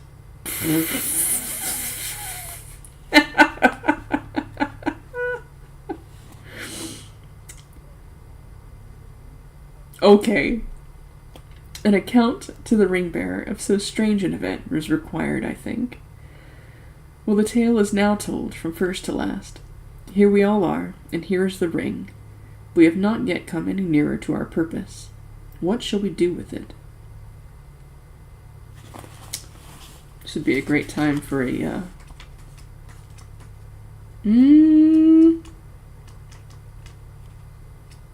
I got a couple more pages. I'm out of water. I'm gonna keep going. Keep going till I need a drink, and then I'll take a break. There was a silence. At last Elrond spoke again. "This is grievous news concerning Sauron," he said. "For we trusted him, and he is deep in all our counsels. It is perilous to study too deeply the arts of the enemy, for good or for ill. But such falls and betrayals, alas, have happened before. Of the tales that we have heard in this day, the tale of Frodo was the most strange to me. I have known few hobbits save Bilbo here, and it seems to me that he is perhaps not so alone and singular as I had thought of him. The world has changed much since I last was on the westward roads. The Barrow-wights we know by many names, and of the old forest many tales have been told. All that now remains is but an outlier of its northern march. Time was when a squirrel could go from tree to tree from what is in now the Shire to Dunland west of Isengard. In those lands I journeyed once, and many things wild and strange I knew. But I had forgotten Bombadil. I don't know how you could ever do that. Elrond is very, very, very old. If indeed this is still the same that walked the woods and hills long ago, and even then was older than the old. That was not then his name. Oh. Iarwain Ben-Adar, we called him. Oldest and fatherless. Interesting. But many another name he has since been given by other folk. Forn by the dwarves, Orald by the northern men, and other names besides. He's a strange creature, but maybe I should have summoned him to our council." "He would not have come," said Gandalf. "Could we not still send messages to him and obtain his help?" asked Eristor. "It seems that he has a power even over the ring." "No, I would not put it so," said Gandalf. "Say rather that the ring has no power over him. He is his own master, but he cannot alter the ring itself, nor break its power over others. And now he is withdrawn into a little land, within bounds that he has set, though none can see them, waiting, perhaps, for a change of days, and he will not step beyond them." "But within those bounds nothing seems to dismay him," said Eristor.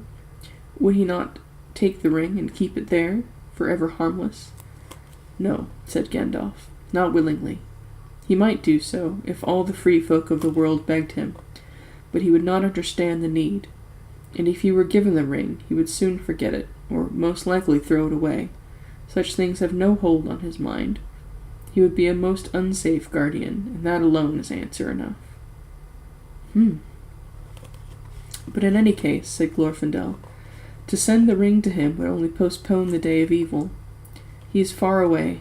We could not now take it back to him, unguessed, unmarked by any spy.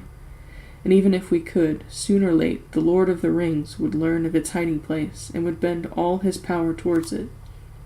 Could that power be defied by Bombadil alone? I think not. I think that in the end, if all else is conquered, Bombadil will fall, last as he was first, and the night will come."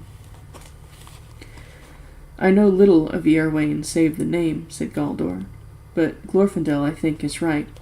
Power to defy our enemy is not in him, unless such power is in the earth itself. And yet we see that Sauron can torture and destroy the very hills. What power still remains lies with us, here in Imladris, or with Círdain in the Havens, or in Lorien. But have we here the strength to withstand the enemy, the coming of Sauron at the last, when all else is overthrown?" "I have not the strength," said Elrond. "Neither have they." "Then if the ring cannot be kept from him forever by strength," said Glorfindel, "two things only remain for us to attempt: to send it over the sea, or to destroy it." "But Gandalf has revealed to us that we cannot destroy it by any craft that we here possess," said Elrond. "And they who dwell beyond the sea would not receive it. For good or ill, it belongs to Middle-earth. It is for us who still dwell here to deal with it." "Then," said Glorfindel, "let us cast it into the deeps, and so make the lies of Saruman come true. For it is clear now that even at the council, his feet were already on a crooked path. He knew that the ring was not lost forever, but wished us to think so, for he began to lust for it for himself. Yet often lies truth is hidden.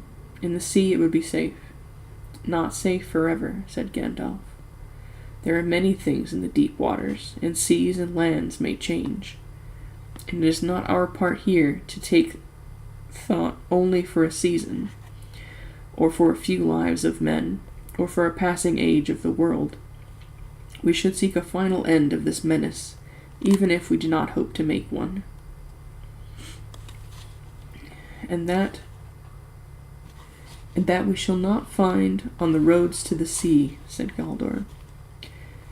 If the return to Iorwain be thought too dangerous, then flight to the sea is now fraught with gravest peril.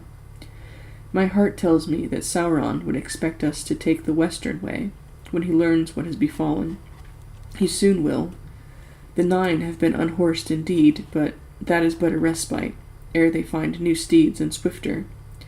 Only the waning might of Gondor stands now between him and a march in power along the coasts into the north. And if he comes assailing the White Towers and the havens, hereafter the elves may have no escape from the lengthening shadows of Middle-earth.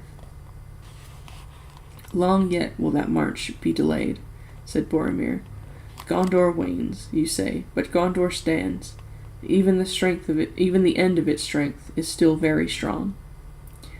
And yet, its vigilance can no longer keep back the Nine, said Galdor. In other roads he may find that Gondor does not guard. Then, said Erestor, there are but two courses, as Glorfindel's already declared, to hide the ring forever, or to unmake it, but both are beyond our power. Who will read this riddle for us? None here can do so, said Elrond gravely.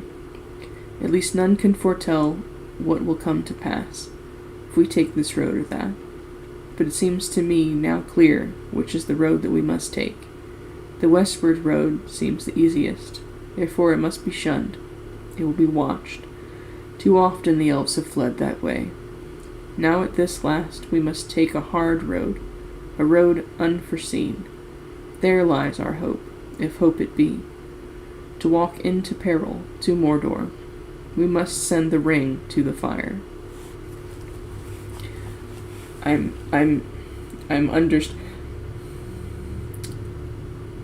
Whenever he writes the ring, it gets capitalized, but in that last line there, he also capitalized the F in fire, as in, like, the fires of Mount Doom, but it was just said, the fire, and I'm wondering if that's... I'm finding so many things that may have become an influence in my own styles of things. That, modern fantasy loves its complex names, and often I do too. My players hate me for it, I'm sure. I throw them all of these weird, silly fantasy names to deal with. But, at least a good third of the times, I just straight up refuse to name something and just call it the fire. They will either deal with it, or they will ask me for a name, which is even funnier. Okay. How many more pages? We only got 5 more pages left in the chapter. How many pages do we have in chapter 3? Because this is getting...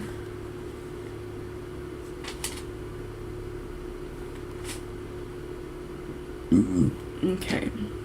I think I might just...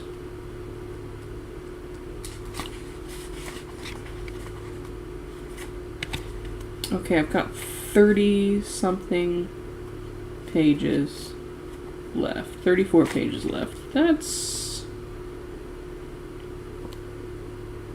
I think it's just going to be a bit of a long night. Oh no. Okay, here we go. Silence fell again. Frodo, even in that fair house, Looking out upon a sunlit valley filled with the noise of clear waters, felt a dead darkness in his heart. Boromir stirred, and Frodo looked at him. He was fingering his great horn and frowning. At length he spoke. "I do not understand all this," he said.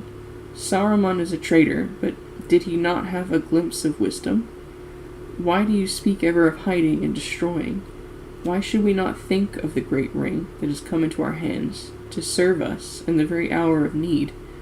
Wielding it, the free lords of the free may surely defeat the enemy." That is straight what he said. The free lords of the free. That is what he most fears, I deem. The men of Gondor are valiant. They will never submit, but they may be beaten down. Valor needs first strength and then a weapon. Let the ring be your weapon. If it has such a power as you say, take it and go forth to victory. "Alas, no," said Elrond. "We cannot use the ruling ring. That we now know too well. It belongs to Sauron and was made by him alone, and is altogether evil. Its strength, Boromir, is too great for anyone to wield at will, save only those who have already a great power over their own.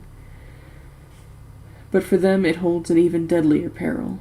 The very desire of it corrupts the heart. Consider, Saruman. If any of the wise should with this ring overthrow the Lord of Mordor, using his own arts, he would then set himself upon Sauron's throne, and yet another Dark Lord would appear.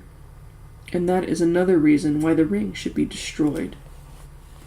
As long as it is in the world, it will be a danger even to the wise, for nothing is evil in the beginning. Even Sauron was not so. I fear to take the ring to hide it, and I will not take the ring to wield it." "Nor I," said Gandalf. Boromir looked at them doubtfully, but he bowed his head. "So be it," he said. "Then in Gondor we must trust to such weapons as we have.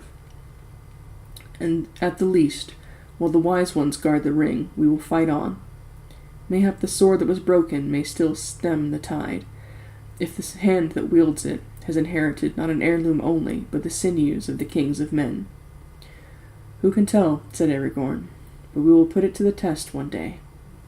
"May the day not be too long delayed," said Boromir. "For though I do not ask for aid, we need it. It would comfort us to know that others fought also with the means that they have." "Then be comforted," said Elrond. "For there are other powers and realms that you know not, and they are hidden from you.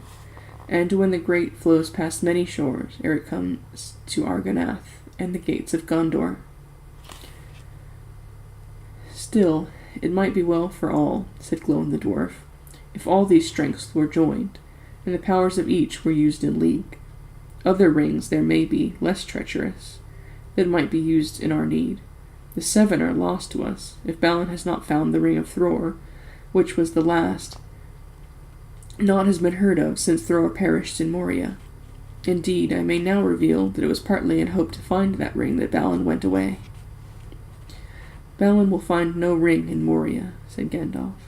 "Thror gave it to Thrain, his son, but not Thrain to Thorin. It was taken with torment from Thrain in the dungeons of Dol Guldur. I came too late." "Ah, alas!" cried Glóin. "When will the day come of our revenge? But still there are the three. What of the 3 rings of the elves? Very mighty rings, it is said. Do not the elf lords keep them? Yet they too were made by the Dark Lord long ago. Are they idle? I see elf lords here. Will they not say?" The elves returned no answer. "Did you not hear me, Glóin?" Oh wait, sorry, that was Elrond, not Glóin. "Did you not hear me, Glóin?" said Elrond. "The 3 were not made by Sauron, nor did he ever touch them. But of them it is not permitted to speak. So much only in this hour of doubt I may now say, they are not idle. But they were not made as weapons of war or conquest. That is not their power. Those who made them did not desire strength or dominion or hoarded wealth, but understanding, making, and healing, to preserve all things unstained. These things the elves of Middle-earth have in some measure gained, though with sorrow, But all that has been wrought by those who wield the three will turn to their undoing, and their minds and hearts will become revealed to Sauron if he regains the one. It would be better if the three had never been. That is his purpose. But then, what then would happen if the ruling ring were destroyed, as you counsel? Asked Glóin. We know not for certain, answered Elrond sadly.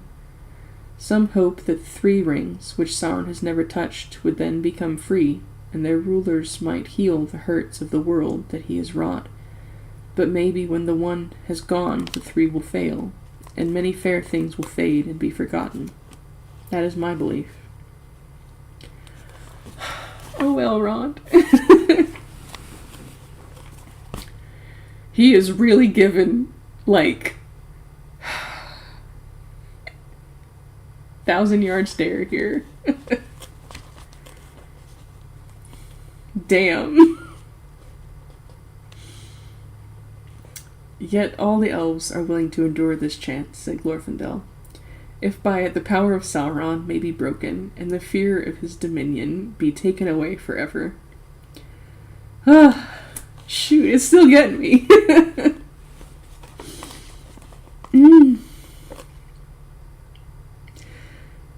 Thus we return once more to the destroying of the ring, said Erestor, and yet we come no nearer. What strength have we for the finding of the fire in which it was made? That is the path of despair. Of folly, I would say, if the long wisdom of Elrond did not forbid me. Despair or folly? Said Gandalf. It is not despair, for despair is only for those who see the end beyond all doubt. We do not. It is wisdom to recognize necessity, when all other courses have been weighed, though as folly it may appear to those who cling to false hope. Well, let folly be our cloak, a veil before the eyes of the enemy, for he is very wise, and weighs all things to a nicety in the scales of his malice. But the only measure that he knows is desire for power, and so he judges all hearts. Into his heart the thought will not enter that any will refuse it, that having the ring we may seek to destroy it. If we seek this, we shall put him out of reckoning. At least for a while, said Elrond. The road must be trod, but it will be very hard, and neither strength nor wisdom will carry us far upon it. Sounds like we need some himbo adventurers, then. This quest may be attempted by the weak with as much hope as the strong. Yet such is oft the course of deeds that move the wheels of the world. Small hands do them because they must, while the eyes of the great are elsewhere.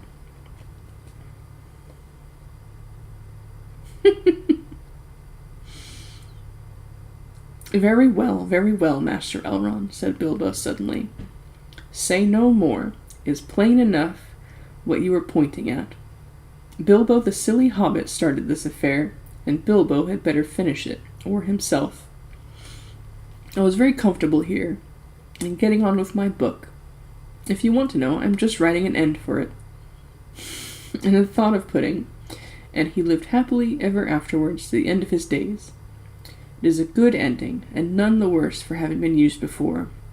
Now I shall have to alter that. It does not look like coming true, and anyway, there will evidently have to be several more chapters if I live to write them. It is a frightening nuisance. When ought I to start? That's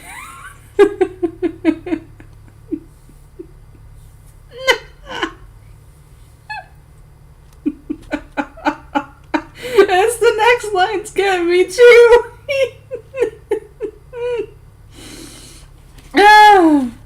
Boromir is a stronger man than me. Boromir looked in surprise at Bilbo, but the laughter died on his lips when he saw that all the others regarded the old hobbit with grave respect. Only Glóin smiled, but his smile came from old memories. Look, okay, so do mine.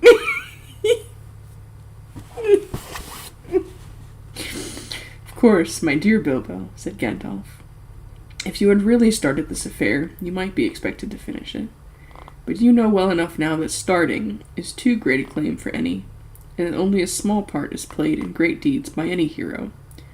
You need not bow, though the word was meant, and we do not doubt that under jest you are making a valiant offer, but one beyond your strength, Bilbo. You cannot take this thing back. It is passed on. If you need my advice any longer, I should say that your part is ended, unless as a recorder. Finish your book, and leave the ending unaltered. There is still hope for it. But get ready to write a sequel when they come back. Bilbo laughed. I have never known you give me pleasant advice before, he said. As all your unpleasant advice has been good, I wonder if this advice is not bad. Still, I don't suppose I have the strength or luck to deal with the ring. It has grown, and I have not. But tell me, what do you mean they? The messengers who are sent with the ring. Exactly, and who are they to be? That seems to me what this council has to decide, and all that it has to decide. Elves may thrive on speech alone, and dwarves endure great weariness. But I am only an old hobbit, and I miss my meal at noon. Can't you think of some names now? Or put it off till after dinner? God, I just adore Bilbo so much.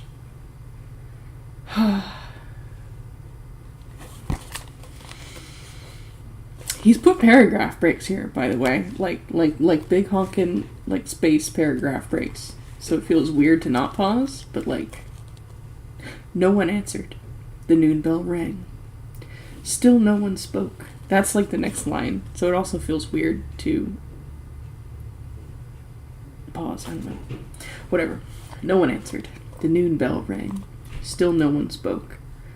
Frodo glanced at all the faces, but they were not turned to him. All the council sat with downcast eyes, as if in deep thought. A great dread fell on him, as if he was awaiting the pronouncement of some doom that he had long foreseen and had vainly hoped might after all never be spoken. An overwhelming longing to rest and remain at peace by Bilbo's side in Rivendell filled his heart. At last, with an effort, he spoke, and wondered to hear his own words, as if some other will was using his small voice. I will take the ring, he said, though I do not know the way. Elrond raised his eyes and looked at him, and Frodo felt his heart pierced by the sudden keenness of the glance. If I understand aright all that I have heard, he said, I think that this task is appointed for you, Frodo, and that if you do not find a way, no one will. This is the hour of the Shire folk, when they arise from their quiet fields to shake the towers and councils of the great. Who of all the wise could have foreseen it? Or if they are wise, why should they expect to know it until the hour has struck? But it is a heavy burden, so heavy that none could lay it on another. I do not lay it on you, but if you take it freely, I will say that your choice is right. And though all the mighty elf friends of old, Hador, and Hurin, and Turin, and Beren himself were assembled together, your seat should be among them. But you won't send him off alone, surely, master, cried Sam, unable to contain himself any longer, and jumping up from the corner where he had been quietly sitting on the floor. No, indeed, said Elrond, turning towards him with a smile. You at least shall go with him. It is hardly possible to separate you from him, even when he is summoned to a secret council and you are not. Sam sat down, blushing and muttering. A nice pickle we've landed ourselves in, Mr. Frodo, he said, shaking his head. I love them all.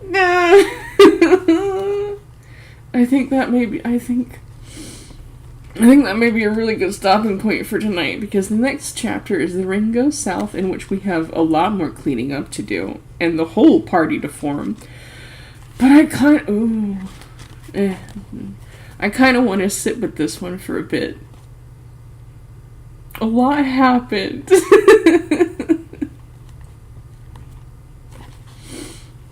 A lot happened, and I did not shut up my commentary the whole way through, which I think is the only way it was going to get done anyway. So, I won't apologize.